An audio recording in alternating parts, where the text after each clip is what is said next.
देवेंद्र फडणवीस हे महाराष्ट्राचे इन्फ्रामॅन का आहेत? समृद्धी महामार्ग हा 700 किलोमीटरचा महामार्ग त्यांनी वेळेत पूर्ण केला. त्याकरिता विक्रमी वेळेत भूसंपादन केले. राज्यभरात 337 किलोमीटरचे मेट्रोचे जाळे तयार केले. अटल सेतू हा देशातील सर्वात मोठा सागरी सेतू निर्माण केला.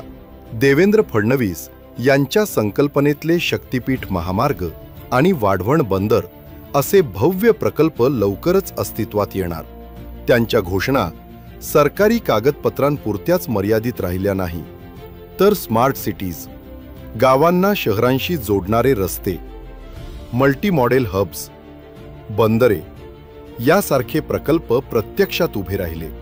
त्यामुळेच आज देवेंद्र फडणवीस यांचा इन्फ्रामॅन असा लौकिक आहे.